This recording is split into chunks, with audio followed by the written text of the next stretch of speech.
Vanderbilt goes down to Alabama, and it's game day.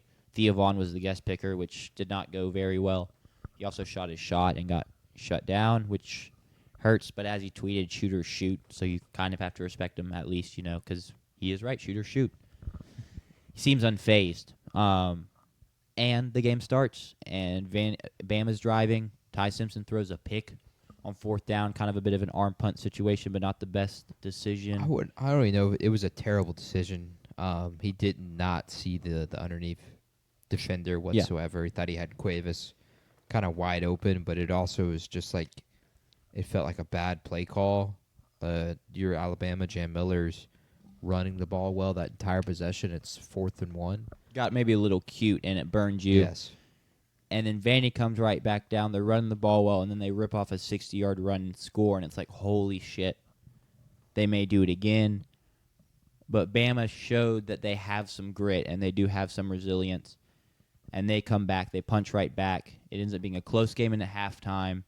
And then Bama's just defense takes over in the second half, and they win 30-14. A couple of costly turnovers by Diego Pavia here and there. But I will say Bama scored a late touchdown with like 20 seconds left. This was a pretty close game. Yeah. Thoughts on this game, guys? No, it was a really good game. I enjoyed it a lot. Diego Pavia did like the 2 turnovers. It was the red zone success and the red zone struggles for Vanderbilt that really defined the outcome of the game. Vanderbilt has 2 red zone turnovers.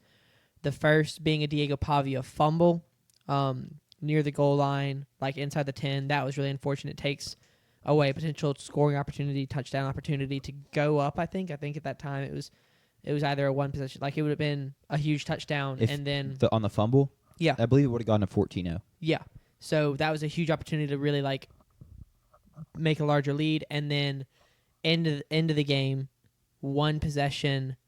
I think this would have been to cut the lead to like 23-21.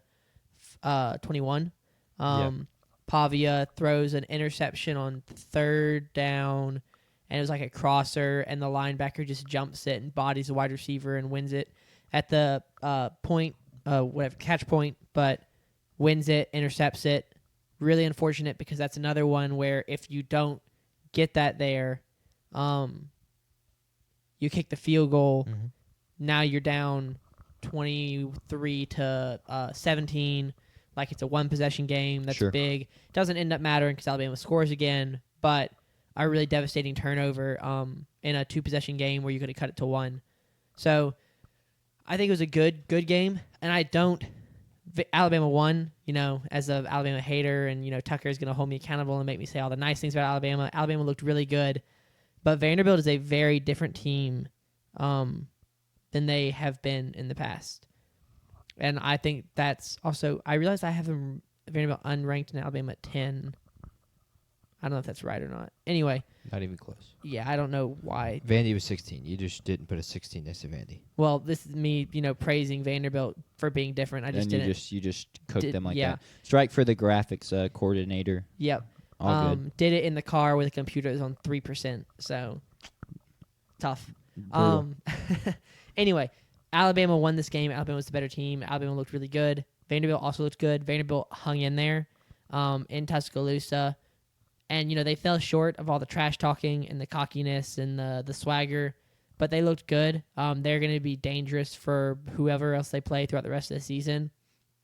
And Alabama's got a shot at winning a national championship, but also, you were almost down 14-0 to Vanderbilt at home. Like, they're still vulnerable. They've still got weaknesses, as all but 3 teams do right now, we think. So it was, I think, a really great game between 2 teams that were pretty evenly matched, which is surprising given, like, if you look at the talent or the coaching or the investment. Like, it was a fun game.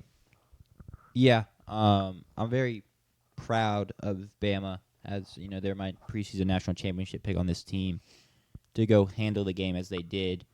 They go down, but they bounce back. Ty Simpson, aside from the pick early on, was great yet again. Continues to just be such a great leader for this team, something I think they were missing last year, and potentially even in the first game of the season against Florida State. But they just get the job done. Even like late in the game, they go on an 8-minute field goal drive to just soak up clock. Mm-hmm. And that was the big difference. Like, you think how the last year's upset played out. Vandy ran the ball a ton, and they controlled the time of possession. Yep. 37 minutes time of possession for Bama, 18 runs for Vandy to 5 passes. That's just like that's not what how Vandy wanted to play this game at all. Mm-hmm. So it ended up being close, and Vandy punched early quick. But Bama really controlled this game and played this game how they wanted. Even the second half drive chart for Vandy is punt, pick, turnover, and downs, end of game. Like, just great job from Alabama to regroup and go win this game and kind of shut down some of the smack talk. They were a little quieter pregame this time than even like the Florida State game or maybe even the Vandy game, last year. But they let it be known after the game that what their thoughts on Diego Pavia. And fair enough, you went and won the game. Diego Pavia couldn't back it up, so talk your crap. A lot of weird post-game interactions, I will say, with Pavia and the Alabama fan. Yeah. Johnny Manziel is flipping off Bama bad. fans. I don't know what he's doing there. Bama fans saying Diego Pavia's a bitch after winning. Like, crazy that we're at this point where this is such a contested rivalry, but it's pretty fun. It's what makes college football pretty special. So Agreed. Really unfortunate backdoor cover for those of us who picked Vandy to cover. brilliant for me. And that tells you right there what that game meant to Alabama and how pissed they were that they lost last year and how disrespected they felt about the trash talk pregame. Yeah. I don't remember what I had Alabama minus 16.5. No, not 10.5. Yeah. Minus 10.5. It's 23-14, so Alabama was ahead by 9. I'm sitting there watching it. Cromie also had Vandy covering, and so we're sitting there like, bet Vanderbilt turns it over on downs. Alabama's going to drive. They're going to get a first down, take a knee. They hand it off. They get the first down, and literally like a smile crosses my face, and then he just keeps running, and then it was just like shock and horror. So really unfortunate backdoor cover for Alabama there. Yeah.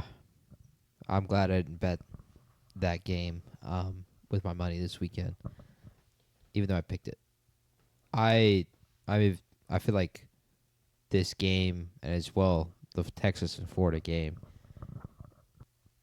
and so far throughout all of SEC play, it just encapsulates what we're in for.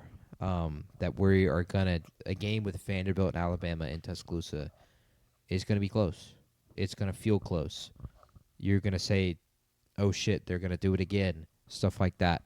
Vanderbilt let this one get away. Like that, if you're gonna go on the road and win in Tuscaloosa, you cannot fumble the ball in the red zone with a chance to go up 14-0 when you have full control of momentum at that point in the game. Alabama has got down the field, threw a pick, got down the field, missed a field goal. You have to take full advantage and control of that moment. It would have completely taken the crowd out of it. Like they were already quiet. Like you might have had a couple fans who were headed for the door at that point. It would have been bad. And then I also think, like Sanders was saying, that game also showed that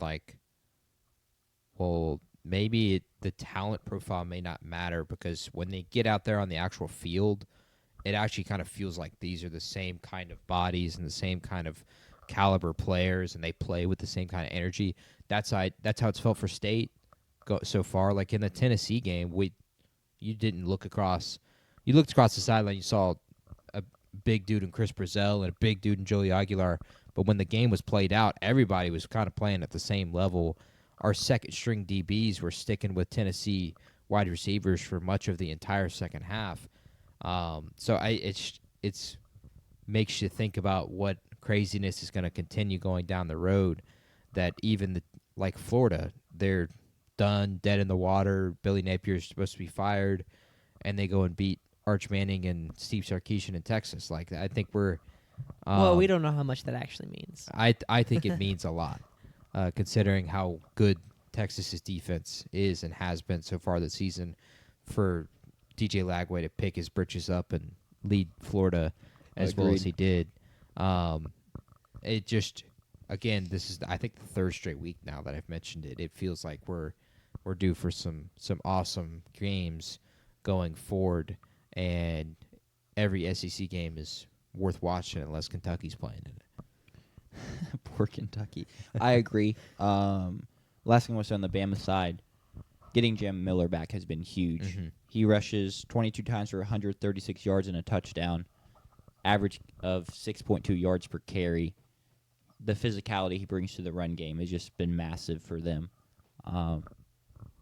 Just getting him back he's just playing very, very well. It's clear why he was running back 1 going into the season. And it sucks that the injury happened, though he only missed 4 games, and it's not like I don't really think that would have changed the way the Florida State game ended up going, how it played out. Yep. But I'm just glad he's back, and he played very well. Hey, positive game for Bama. You fight through your oh shit moment. You win a game against what is, like we were joking about, quickly become a rival in Vanderbilt, and it felt like Jay Miller got going again. Your receivers got going. Ryan Williams had a good day. Jeremy Bernard had a good day. And Ty Simpson was able to build out of that hole. I think that's a big question. That they ran a hole early against Florida State, and it did not go well for the rest of the game. So I think Bama, that's got to be a confidence builder going forward. But I just hope it doesn't also become okay, we should now win every single game going forward. Sure. Absolutely not. Not there yet. No, not at all.